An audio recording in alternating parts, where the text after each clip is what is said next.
Hey guys, so the other day my oldest son came down and was watching me make rings, and he said, "Hey Dad, can you make me one of these in metal?"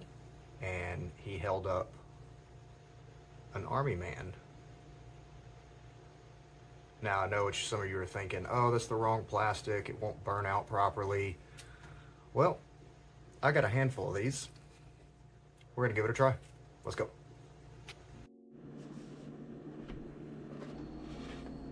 So right here, I'm taking the rubber flasks bottoms and cutting sprues up and gonna attach them to each of these arm men with a little soldering iron.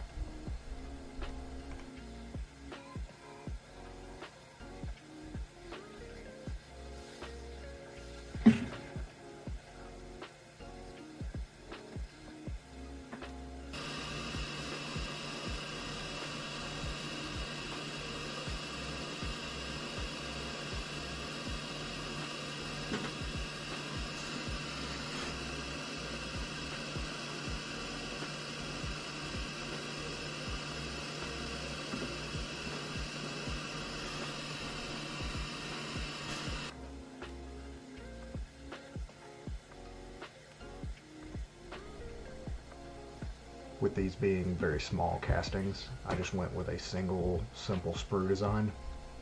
Once that sprue is done and dry, I'll cover the casting, cover the mold in a metal flask that will hold all of the investment plaster.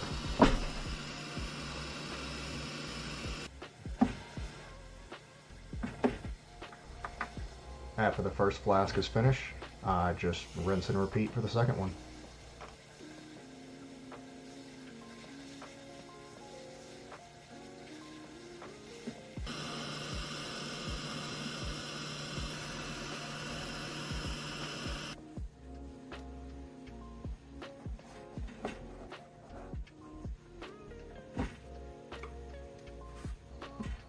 These two flasks are now ready for some investment powder. The investment that I use is Prestige Optima. It's specifically designed to be used with castable resins. Works really well for all my jewelry, so that's the one that I've always used. As far as the ratio of powder to water, what works best for me with this particular investment is 175 mLs of water for every pound of powder. After the investment is thoroughly mixed, throw it into the vacuum chamber to degas it, and then it's ready to pour.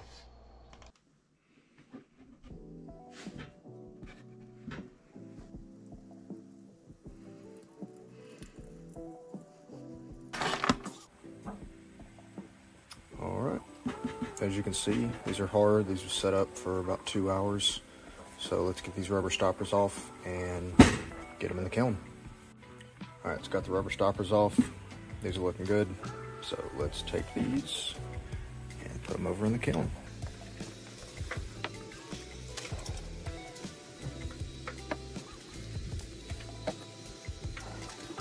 Alright, so I'm not sure what burnout cycle to do for this specific type of plastic that they make army men out of. Oops, it's not plugged in. But I'm just gonna go with whatever burnout schedule I do with all of my jewelry. And I use Sariatech Cast, the purple stuff. So what we're gonna do with that burnout schedule, I'll walk this through with you.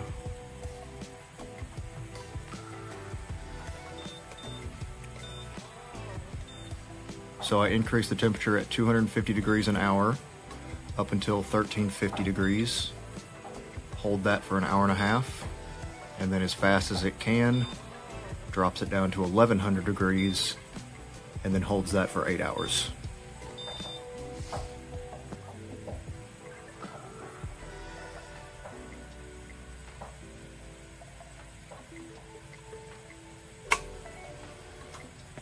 All right, see you in a few hours.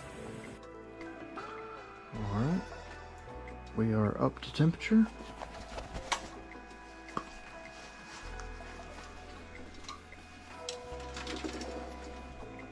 Looking good. So I've got 2.5 ounces of sterling silver here that we're going to melt. Got one for one flask and one for the other. Let's get that melted up.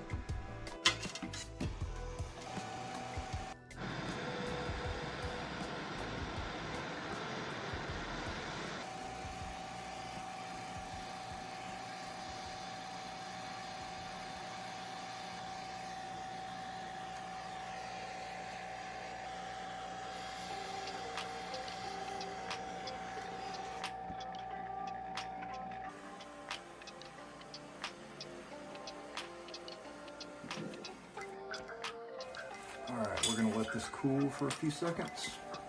Get that red color to go away. Then we are going to quench it and get off all this investment plaster. Alright, let's see what we got.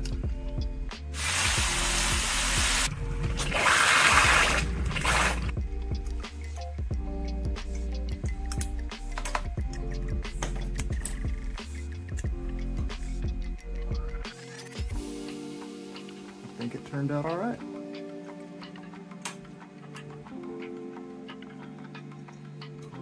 We'll get this other one cast and then we'll clean both these up and let you see what they look like. Well, a little bit of an update. This second flask busted out of the bottom. I don't know if you can see that crack right there, but see? Yeah, that's no good. Alright, well, we got one. Let's get that cleaned up. Alright, let's get this one cleaned up. See what it looks like.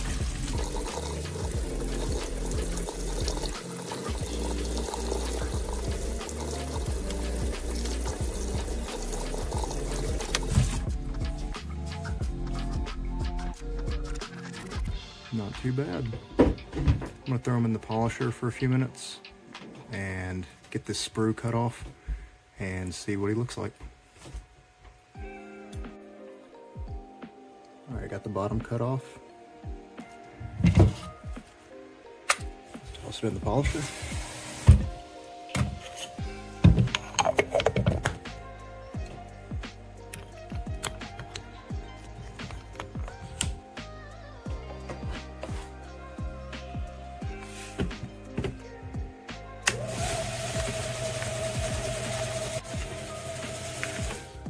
Alright, so I actually forgot about this yesterday, so it's been running for about 24 hours.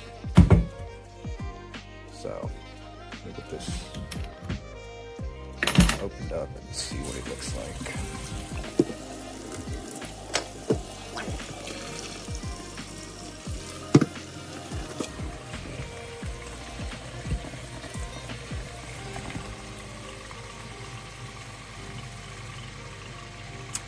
Oh yeah, looks pretty good.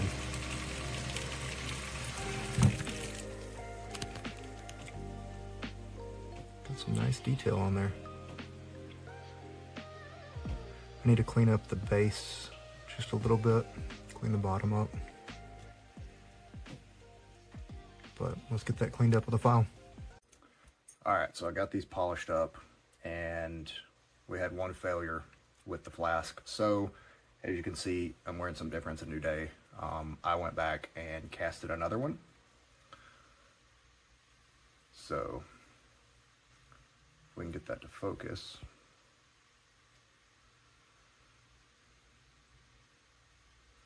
And then here's the other one. Both made of solid sterling silver. There we go. There's a better picture of it.